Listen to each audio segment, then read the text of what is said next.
ahead, Jim. 1, 2, 3, 4, 5. So I didn't realize we were this close, guys. I'm going to draw names so everyone kind of gets an equal chance of answering.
Good evening.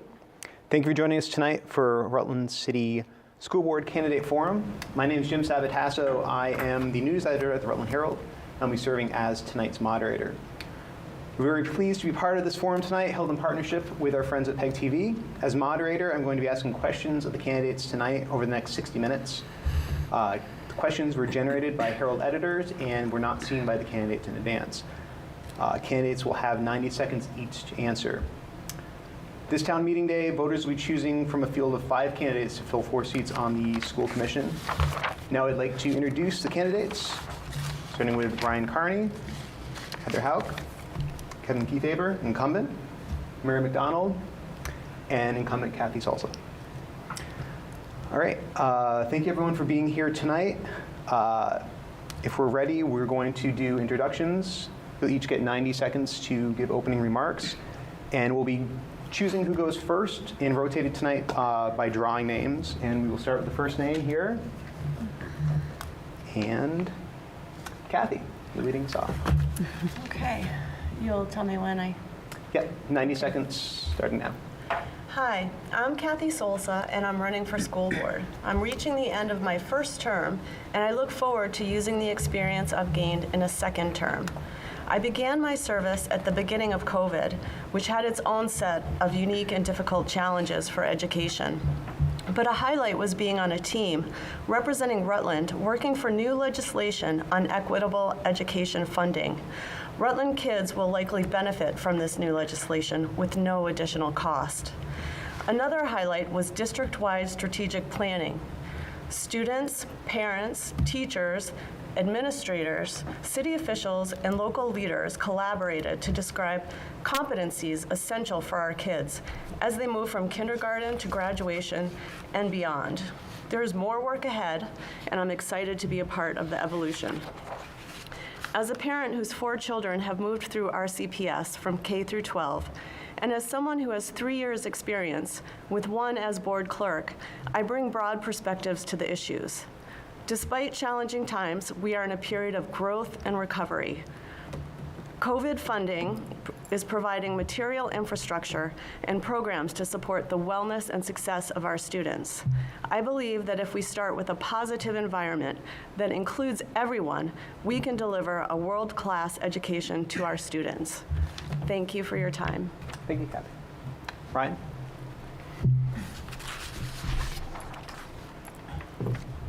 Hello, my name is Ryan Carney. I am the former drumline instructor for the Castleton Athletic Bands and currently bar manager at Homestyle Hotel in Ludlow. But you may also recognize me from my time at Roots the Restaurant. I am a proudly queer, gender nonconforming millennial parent with ADHD and 2 young children going through the Rutland City public school system currently. Society at large is changing rapidly, and we need people on our school board who recognize that and greet it with acceptance. We need advocates for arts education, which nationwide doesn't have the best support. We need a perspective change, and that's what I intend to do. Thank you. Heather? Hi, everyone. I'm Heather Hauk. I'm a mom of 4 kids in our Rutland City school system. I'm sure many of you have seen me running around town, chasing after them, dropping them off, picking them up at events, sporting events, and probably downtown at the farmers market. I'm excited to be running for a seat on our local school board, as I've been very involved in our school system as our kids have been growing up. Next year, we'll have 4 children in 4 different Rutland City public schools, and I've been passionate volunteering in the schools, stepping forward on the open houses, field days, and recently plugging into the local school board meetings. I'm excited because I'm passionate about supporting everyone, and as a parent with kids in our schools, I feel like I would be a great representative of the community, and I have lots of history and experience in business, so I feel like I would bring that to the table as well. Thank you. Thank you, Heather. Kevin? Hi, my name is Kevin Kiefaber. I'm just coming to the end of my first term on the school board. I decided to run again this time because the current school board makeup is a bunch of new folks.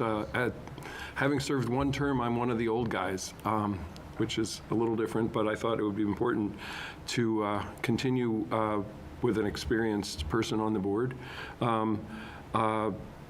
As Kathy mentioned, we started at the beginning of COVID, and that was a really strange introduction to school board to schools. I mean, it was strange for all the students and teachers as well.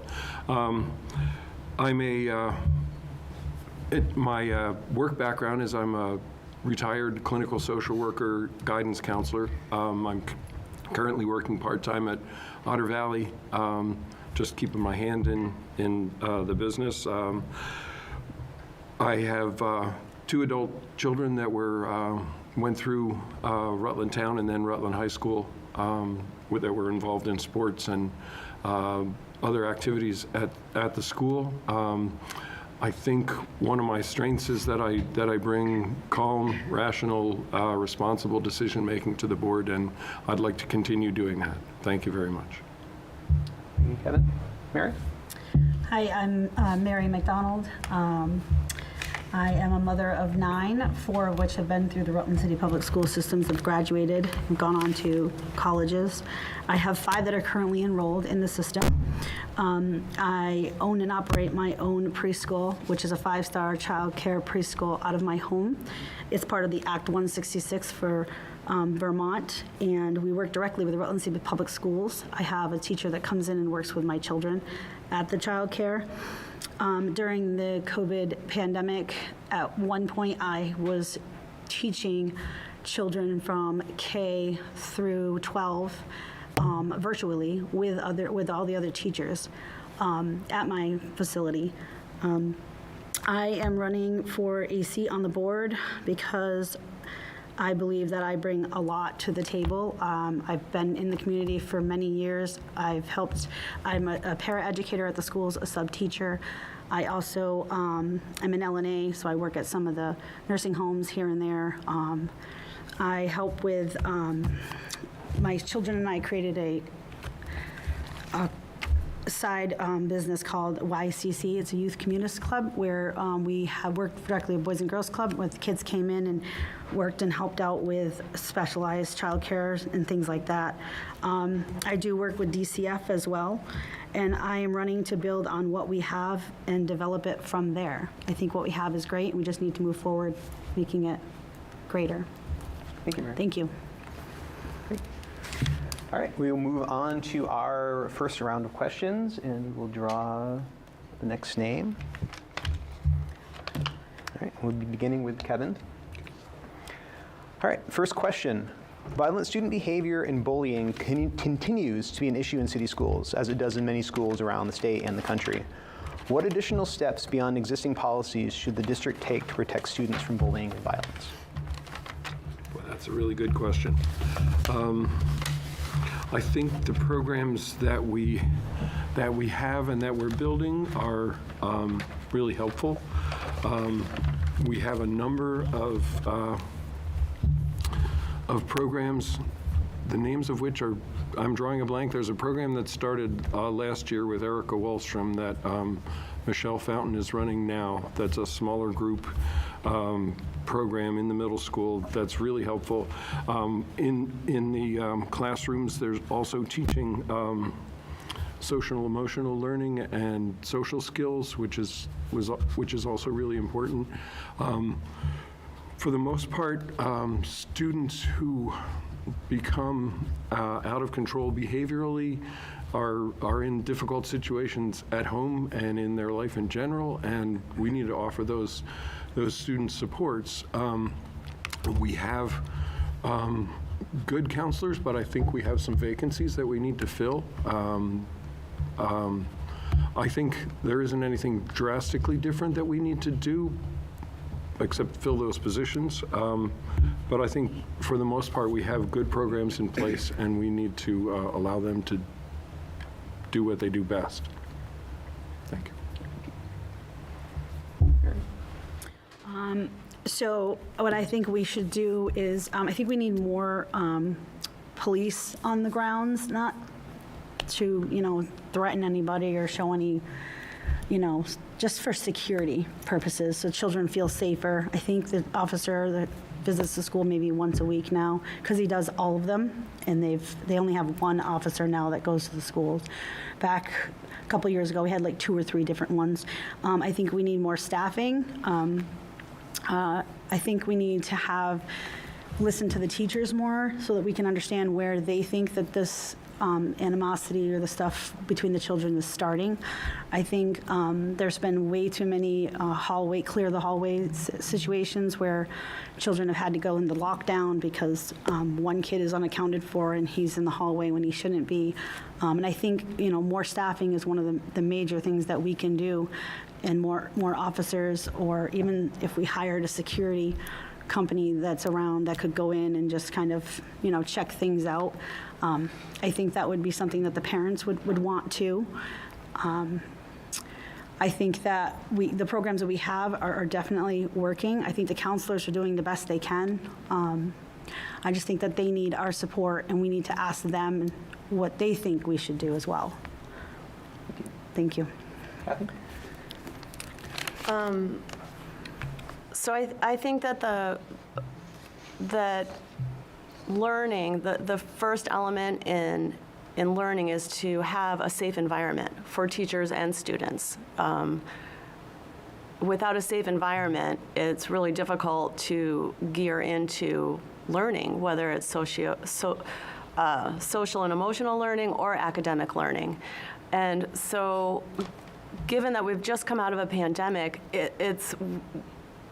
we're going to be dealing with a range of behaviors that we haven't seen before in our lifetimes because we haven't had a pandemic before. And so one of the things that we're getting to utilize ESSER funds, which are the emergency COVID funds, is to develop new programs, bring in specialists to help with kids' behavior. It's a staffing issue. So I would encourage administration to really broaden their recruiting efforts to get more counselors in, and also offer our current teachers and staff more opportunities for learning how to deal with different behaviors. So, thank you. Thank you. Ryan? So social emotional learning is definitely a huge part of this. I know that I do my best for my children to make sure that they learn all these certain social emotional behaviors that are things that are helpful and maybe things that aren't so helpful. Besides that, our social workers and counselors in our schools are definitely the best way to get through to kids. They need to feel safe, and sometimes a show of force isn't the best way that we can do that to them. Having it teaches them to be frightened of people in power, possibly. And so having a little bit more support for for the social workers and counselors would definitely be a good idea. I would definitely agree with Kathy on that, especially with training for de-escalation for teachers, because that is, they are our front line with our kids, and they see our kids every day for many hours a week, and so we just need to make sure that they have the tools that that they need to make sure that a situation can be resolved peacefully. Thank you. Heather? So violence and bullying is an issue in schools everywhere, not just our school. And the truth is that many students are in the school system or with teachers more than they are at home. During the school day, some are there before school, some are there for sports and after-school care. We have great programs for after school because parents are working. Parents can't always be there at 2:30 or 3 when school gets out. But at the end of the day, school has to be a welcoming, safe environment for everybody, our teachers and our students. I agree that having a resource officer is important. I've seen Officer LaGuardia in the middle school. He's incredible. And he's just one man, but he'll be on recess playing basketball with the kids. He's at the field days, throwing water balloons, doing all the things. And he's creating a positive, comfortable contact between the students so they feel safe to report any issues if there are any moving forward. And it helps the students know that there is, other than the teachers, someone safe to go to, and a little accountability too. I think some may feel like that may be safe having a resource officer, police officer nearby. Not to say that that's the only answer. We don't need a million resource officers, but he's been an amazing positive presence in our schools, and perhaps having another wouldn't hurt. Identifying student struggles is also very important, and giving our teachers the best tools to help the students meet their needs and to help the students that are struggling is essentially important and, essential. Thank you, Heather. Great. All right. Our next question, we will begin with Mary. And the question is, within school districts, there's often a tension between maintaining student confidentiality and accountability and transparency. This can result in families in the greater community becoming frustrated with the ways in which information about incidents regarding student safety are communicated. What should the district be doing to be more transparent and accountable to the community? I think it's a fine line, to be honest. And I'm literally coming from a parent. I'm not a politician. I'm not, I'm just here. I'm literally a parent. Your information is going to get out. If something happens, everybody's going to know about it, and it's, but I think as a district, we should hold, ourselves accountable and make sure that we don't release the information. And as hard as we'll do that, what we're doing now is the best we can do. I don't know. The kids talk, there's texts, there's videos. I mean, they have all this access to stuff. So when we do our best to keep the confidentiality, and I get parents are going to get upset, that there's really, besides, asking everybody to not, spread the word per se, I think the schools are doing a great job with confidentiality. I really do. I don't hold them accountable anytime any information that I've ever had a problem with or my friends that have gotten out. And I think that going forward, the only thing we can do is just educate people on how important it is to not get that information out, because unfortunately it causes more problems sometimes. So at this point, I think they're doing as much as they can, honestly. Kathy? Are you talking about confidentiality around one specific issue or one category of issues, or are you talking? Student safety, we often hear Okay. anecdotally about incidents that happen that students or staff may talk about, but that perhaps we don't, as necessarily the greater community doesn't get the full accounting of what happens and leads to rumor and confusion. I think that confidentiality is really important. We're talking about kids, and we're not unbiased when it comes to our kids or our friends' kids. And I think it's very important to keep the confidentiality of families and children. I understand why transparency is important, but there's a hierarchy to mediate issues that come up. You can work through the channels that exist in policy and procedure, and then outside of that, I don't feel it should be information that's accessible to anyone. Thank you. Ryan? Confidentiality is definitely an important thing. It's a way to make sure, especially with younger people, that they're in a trusting and safe environment. Obviously, sometimes we do need there's transparency, so that it can be definitely a gray area, because it can involve some situations that are very tough to talk about, or at least can turn into issues that are way bigger than they actually were. And so I do think that we just need to be able to talk to our kids and make sure that they know that they're in that safe, trusting environment. That's why confidentiality is important. Thank you. Heather?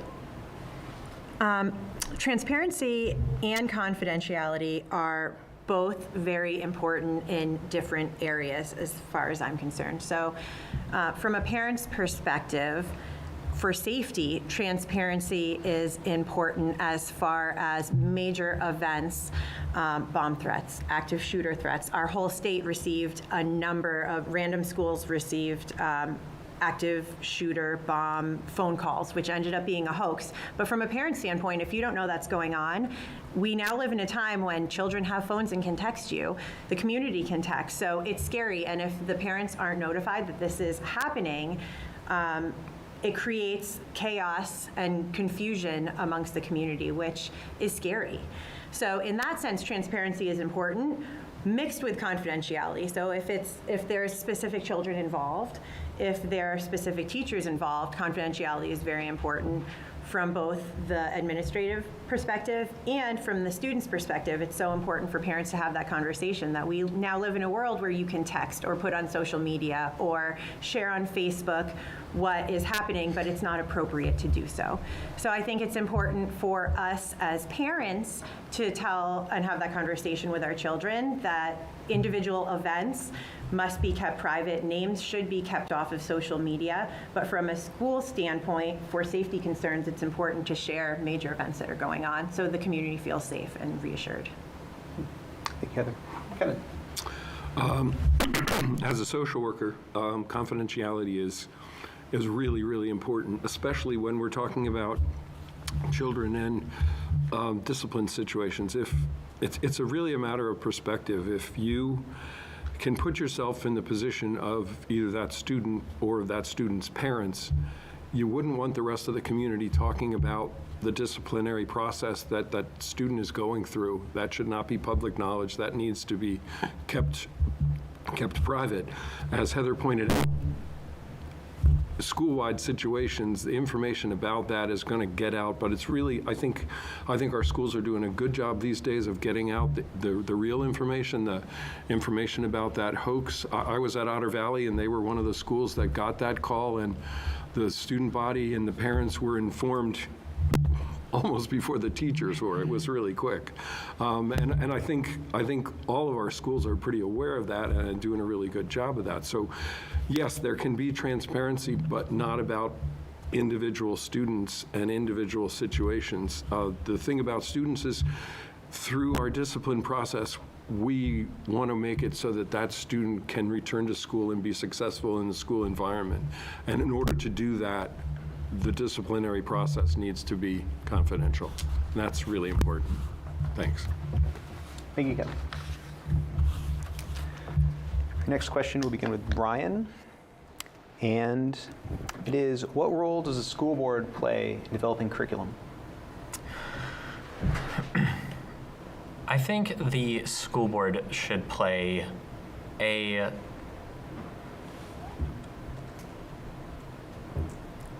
depending on the situation, it could play a role in curriculum development, only in a way that we need to make sure that we're not keeping information away from our children.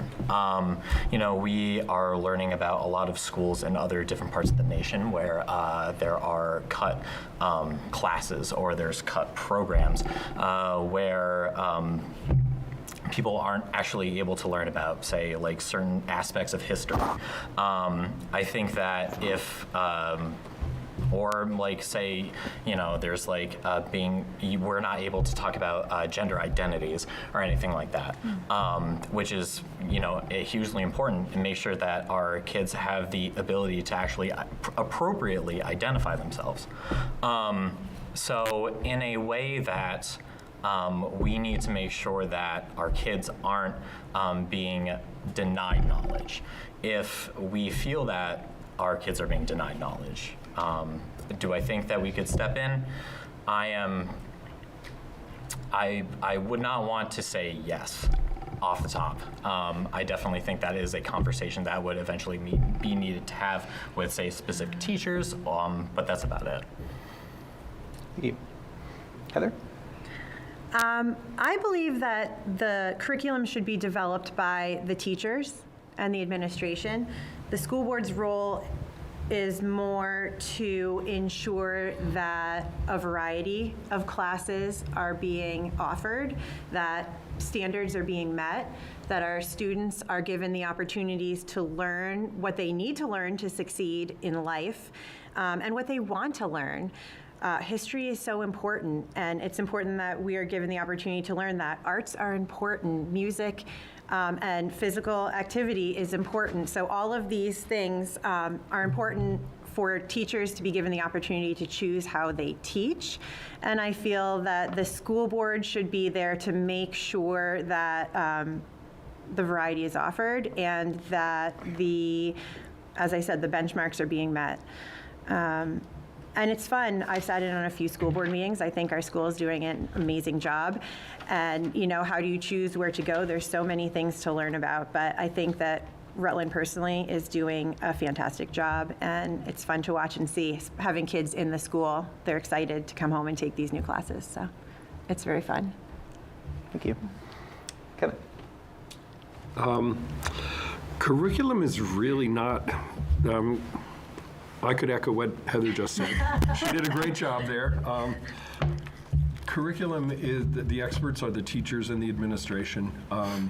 If there's questions that come up about curriculum, the school board can play a mediating role, like talking with the parents about what their concerns are, talking with community members about their concerns, talking with the teachers about why their priorities are the way they are. But the school board does not set curriculum. I personally would be opposed to limits on what we can and can't teach.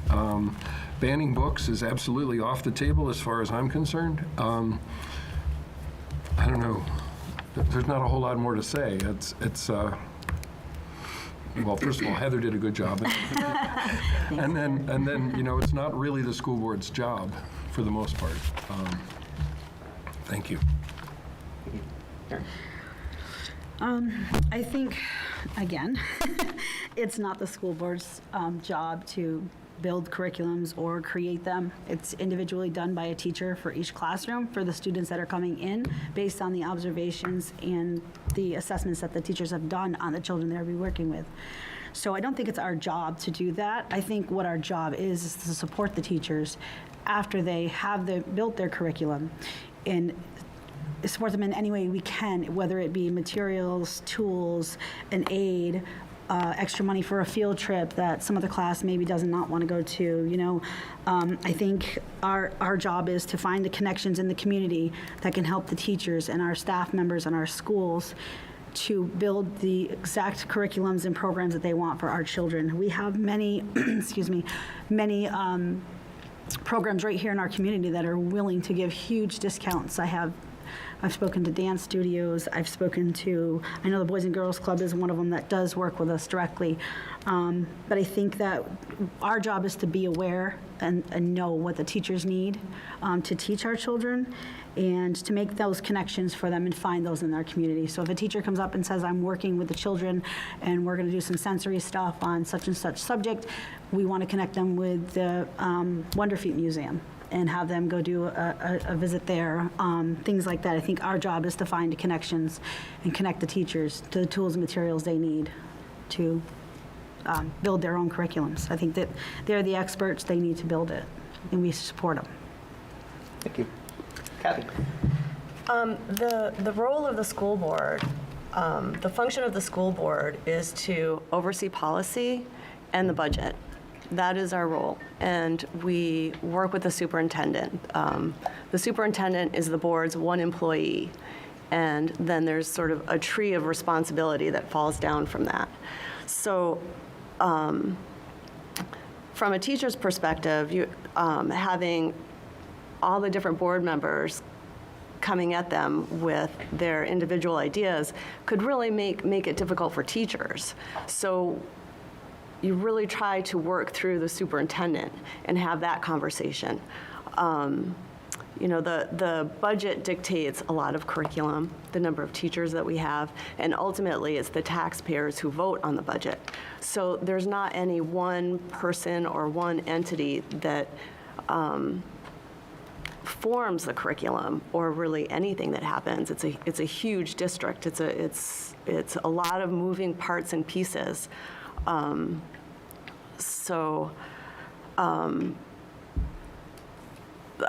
guess that's my answer, is that is the role of the school board, and not, I would like to say that I'm against censorship 100% entirely.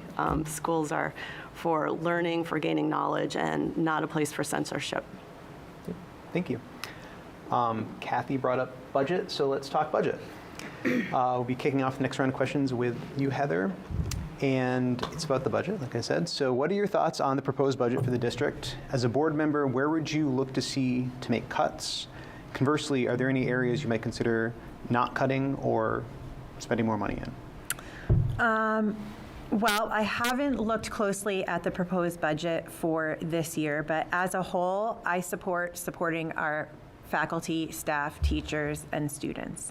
So it's important to give them the means that they need to educate our students in a fun, modern way possible. And, the budget isn't just education, it's also provides resources that help enable our teachers to do their job.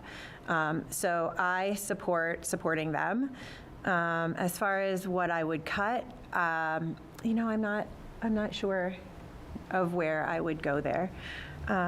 But I do supporting our school, our students, and giving them the best resources possible to succeed. And that can be divided out along materials, along mental health, helping employ officers, resource officers, and social emotional help for our students, because that goes back to the whole issue we were talking about in previous questions with bullying, with violence.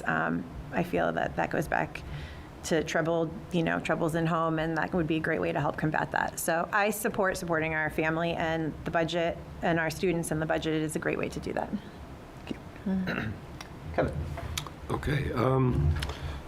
I was on the board. We approved the budget, so I stand behind what the current budget involves. One of the things, if you've looked at the budget and compared it to previous years, there's quite a bit more total money being spent this year, but that money is not local taxpayers' money.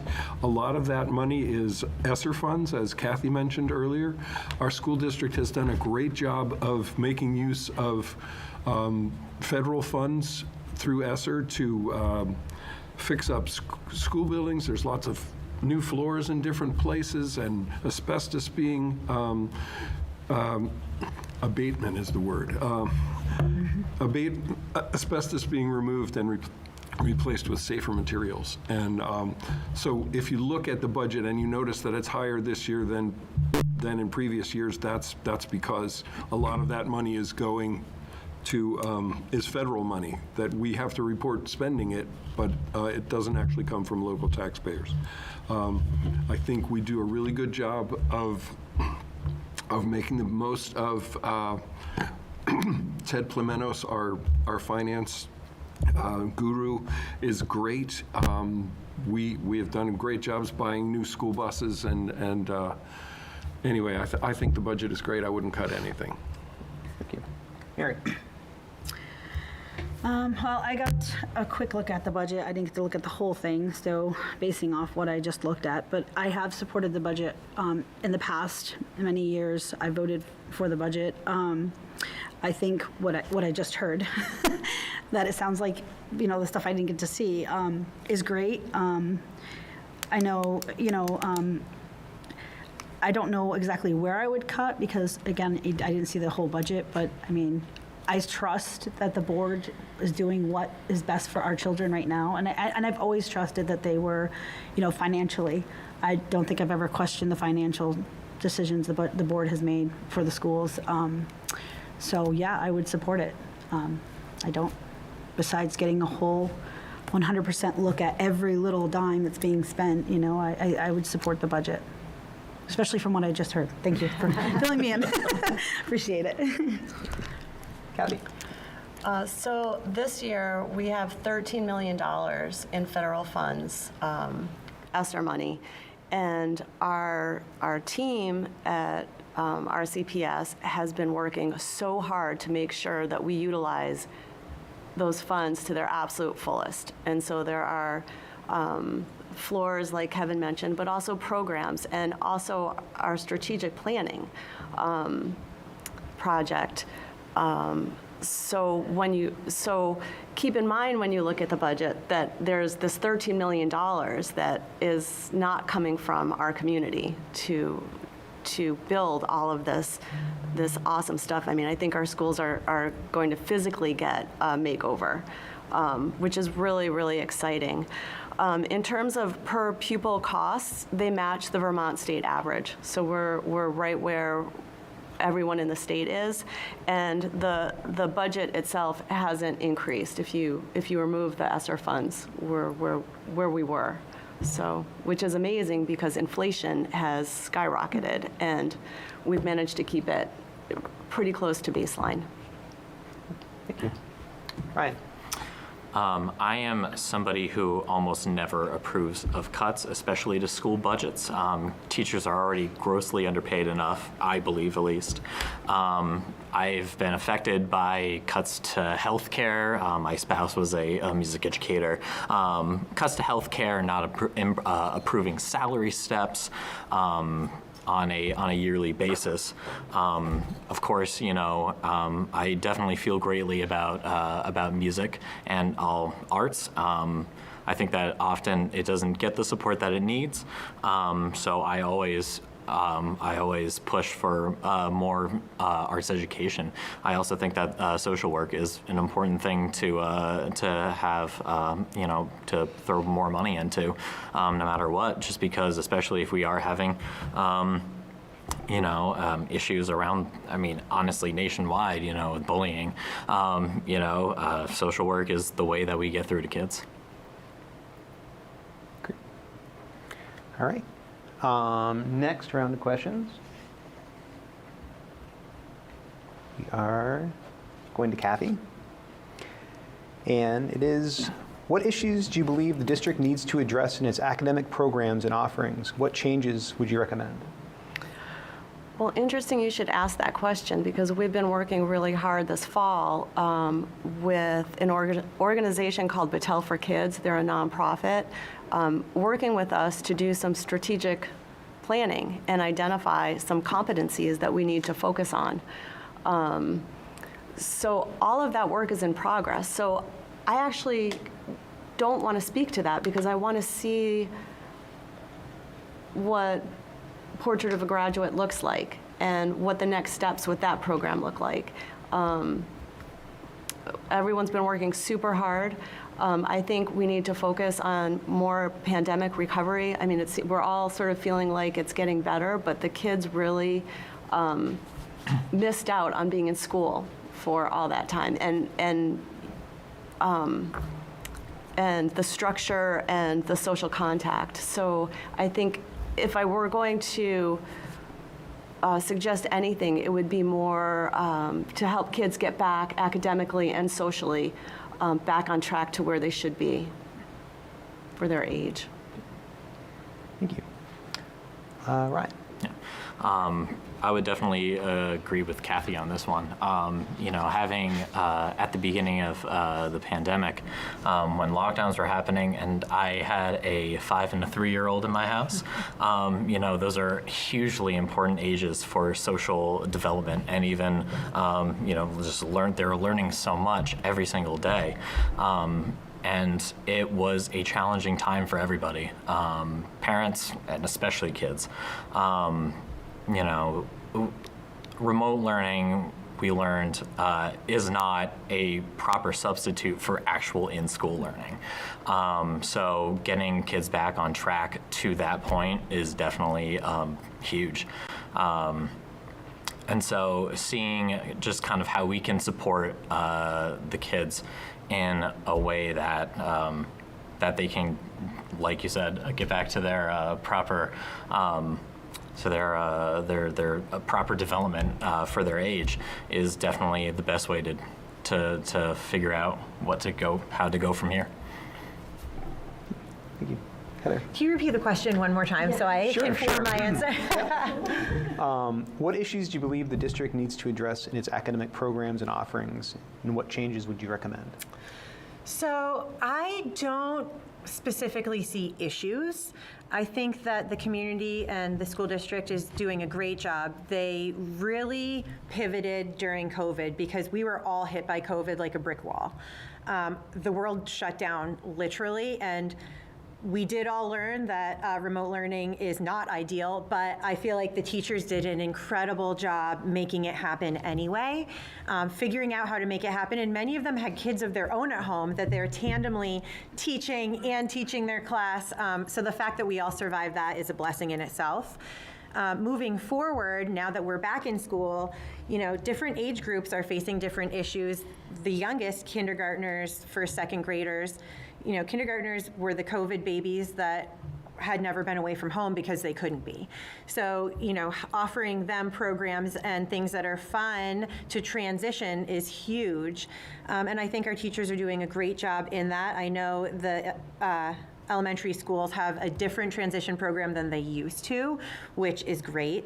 And as the kids are older, I have a third grader now who she was in kindergarten. So she, when COVID hit, was just learning ABCs and making friends and then went home. So those kids are now learning, still spelling words, the basic things that they should have learned before, but it's just hard to do at home. So I think the schools and teachers are doing an amazing job. And if anything, focusing on more activities, focusing on the arts, focusing on things that maybe suffered a little during COVID, remote learning, are great opportunities for our kids to keep them stimulated and keeping them excited. But as a whole, I have no complaints. Thank you. Kevin. Well, as other people have suggested, we've had a number of a big challenge with COVID. The education, there were so many kids at different developmental stages that missed out on the socialization and other parts of learning that go along with being in school.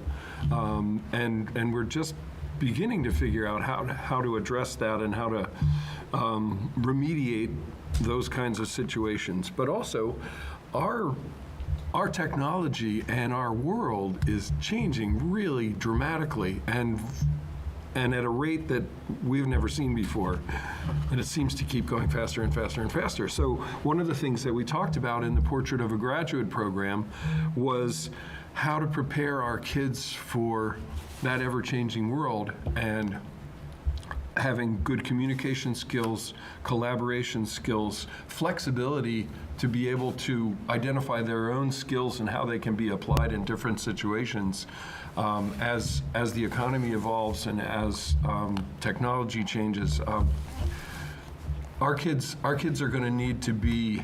The forecast was that they're going to need to be changing jobs on a much more consistent basis. Like our parents got a job and they stayed in that job for most of their career. That's not going to be the future our kids have. So we as a school need to prepare them for that. And the whole portrait of a graduate process is how our district is addressing that, and implementing that will be something we'll be doing in the next couple of years.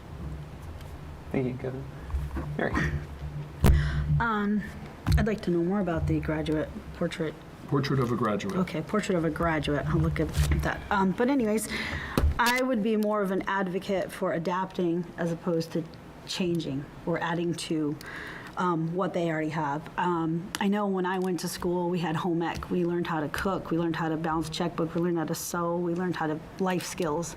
I think even though the program still exists today, it's not as in-depth as it was. I think that's what our children are lacking now. You know, simple life skills, making themselves food if mom's not home. I love the arts. I'm an artist myself. I do all kinds of art. So I think the arts is very, very important. I think that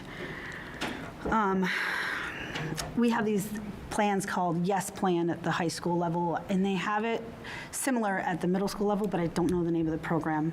But it's called Yes Plan, and at the end of the year, the students have to complete 2 weeks of whatever they choose to do, whether it's hiking, biking, community service, or what have you. And once they complete that, then they can graduate. If they don't complete that, they can't finish that grade. I think that they should build on that and put more programs into that the kids like to do, whether it be, welding, have Stafford Technical Center work with them. I think we need more of the arts program. I think we need more life skills. I think we need more trades in the schools. A lot of kids are getting out of school and going right to trade work. Some of them aren't even going to college. They'd rather just get their hands in and start moving. So I think that's what I would support is be more of an advocate for adapting to what the children need because of the pandemic that had happened. They lost a lot. So, Thank you. All right. I think we have time for one more question. We're going to kick that one off with Heather this time. And it is, could you support a board decision you did not vote in favor of? Why or why not? I see the board as a team. So with any team, there are people that look different ways, have different views, do things differently. So it's important to have a board that first and foremost can communicate, can work together to share ideas and share in anything. You'll have people, anytime you have a group of people, you'll have differing ideas. So I think it's important to have a board that's able to communicate and share why their ideas are different and why they support their ideas. And yes, at the end of the day, one idea in theory will be chosen, or perhaps views can be molded to mix and to find the best suitable option for our children, our staff, and our communities. But that's not possible without a board that can communicate. So I feel like that is extremely important, and I feel that I hope that I could be a part of a board that could communicate, and that's a strength that I do have, and I would love to be a part of that. And I feel like absolutely I could support, even if I came into an issue, perhaps looking a different way, communicating with others and understanding why their differing idea, why they are so passionate about it, and how everyone could meet for the better of the community, the better of our children and our staff. I absolutely would support that. Thank you. Kevin. Oddly enough, there aren't that many times when the board is in disagreement. Most of our decisions are unanimous. And when we do disagree, I think there's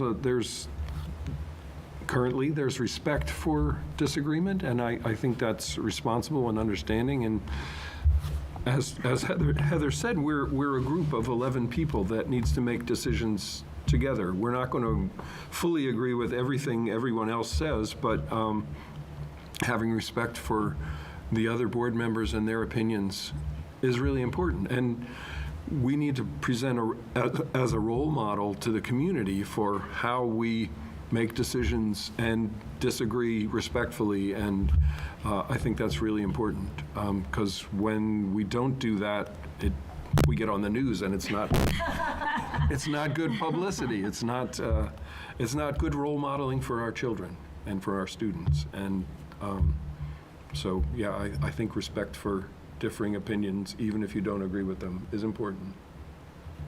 Thank you. Mary? Again, yeah, I think supporting one another is important. I think that if I wasn't 100% on board with the decision that the board was making, I would support it, because, that's what I'm here for. I'm not here for what I want and what I think needs to be happening. I'm here for the advocate of the children, the students, the parents, the taxpayers, the community, the teachers, myself, my own children. I'm here to support people, and we're all different. We all don't think the same. We all have our reasons, and I would definitely take into consideration what everybody had to say about their feelings about a situation that has come up to the board that we need to make a decision on. And I would 100% support the decision that was made by the board, whether I was 100% in agreement with it or not. If that is the best that we can do for the community and the children at that time, I would support it. So the board functions as a whole, and so it is not one individual. The president or the chair of the board can be the voice of the board as a whole. So it's really important to support board decisions. There is a framework, Robert's Rules, which everyone kind of shudders when Robert's Rules is mentioned, but it does give a framework for discussing topics where there might be differing opinions. So it sort of just gives a little space so that you can voice an opinion that you think someone might not want to hear. And so that's really helpful. And that was one thing that I learned over the past 3 years, is how Robert's Rules works to facilitate a meeting and facilitate topics where there are differing opinions. But it's really important to support the decisions of the board. Thank you. Ryan? Yeah, I definitely would, even if you aren't in total agreement with decisions being made, it is very important to be able to accept it.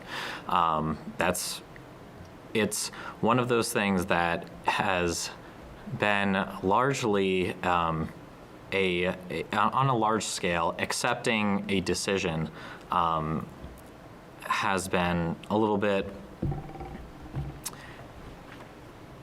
ignored, and respecting that decision that has been made. And not just like in Rutland, but a lot of different places around the nation that have had that issue. Compromise is definitely where I think that we could easily have a strength on a school board. And it goes to show, how we can be role models to our community. And, it's an important part of decision making. Is you can't necessarily be an autocrat a part of it. You have to work with others and make sure that you represent yourself as best as possible, but at the end of the day, if a decision is made, you have to stand by it. Thank you. All right, thank you, everyone. That's the end of our questions. Now I'd like to invite the candidates to take 90 seconds each to share their closing remarks. And we will start with Mary. Okay. I just want to say thank you for hosting this wonderful TV time. I'm not really a TV person, but I just want to say that, again, I'm a mother of 9. 4 of which have been through the system. I'm here to I'm running for a seat on the board so that I can help the community. I think the community is made up of all different diversities, all different people, cultures. It's made up of students, staff, teachers, taxpayers, elderly, young, youth. It's made up of everything. It makes us a community. And I think that by supporting the community and what's best for it is what I would like. It was what I'm here to do. And I just want to thank you for letting me come and speak tonight. Thank you. Kathy. So it's really clear to me that we all have the best interest of our students at heart. What I can offer to the board is the continuity and the momentum from my previous experience on the board. And what's more, especially as board clerk this past year, I gained an understanding of how to use Robert's rules to facilitate civil dialogue around important issues in a public meeting. Thank you, PEG TV, for hosting the forum, and thank you for watching and for voting. Ryan? I can sum up my campaign in 3 words: artistry, inclusivity, and perspective. These are all things I will bring to the school board. We need people who will work together to ensure that the Rutland City public school system has opportunities for all students, and that our faculty and staff have the support that they need to help our young people thrive. Those of you who have recently graduated from the school, you need to make your voices heard. Town meeting day is 6 days away. Find someone who will go vote with you. Local elections are immensely important and are often overlooked because we don't hear about it on a large scale. March 7th, make your voice heard. Thank you. Heather. Well, I just wanted to echo, thank you for having me here. This was a great event, and it was so nice to meet everybody else, all of the other people running. Some I had never met before, some I've just seen at other school board meetings. I'm excited for this opportunity. As a mom of 4 kids, I've been actively involved in our Rutland City Public Schools for 9 years now, and I'm still just at the beginning. Next year I'll have children in 4 different Rutland City schools. My oldest will be a freshman in high school. I'll have 1 in the middle school, 1 in Rutland Intermediate School, and 1 entering the elementary school as a kindergartner. So I feel like I would be a great representative as a consumer of our local schools. I'm excited about what's to come. I'm excited about our teachers, our staff, and what our school system has done so far. And I'm excited for the opportunity to possibly be a representative for our students, for our parents, and for our community.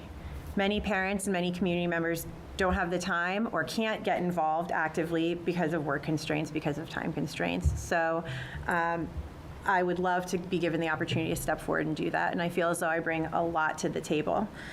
This is a great opportunity, and I just want to encourage everyone to get out and vote, because every vote does count, and it's important to be a voice for our community and support our children, because truthfully, our children are the future of our community. Thank you. Kevin. I too want to thank PEG TV, the Rutland Herald, and you, Jim, for hosting us tonight. It's a great opportunity for people to get to see and hear the candidates who are running for a school board. I guess I'm going to steal Ryan's 3 words. I'm going to go with rational, responsible, and reliable. That's been my experience on the school board, and I'd like to continue serving. It's a challenging job at times, but it's a really important job as well. And I appreciate you watching tonight. I'd like to encourage everybody to get out and vote.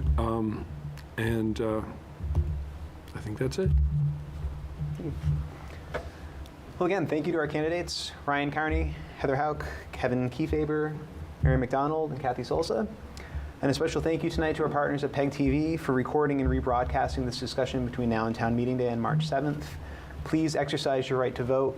And I'd also like to invite everyone to join us tomorrow at 6 p.m. at the Paramount Theater in downtown Rutland, where we'll be hosting our final forum. It's a in-person mayoral forum where the city's 2 candidates for mayor will answer questions submitted by voters.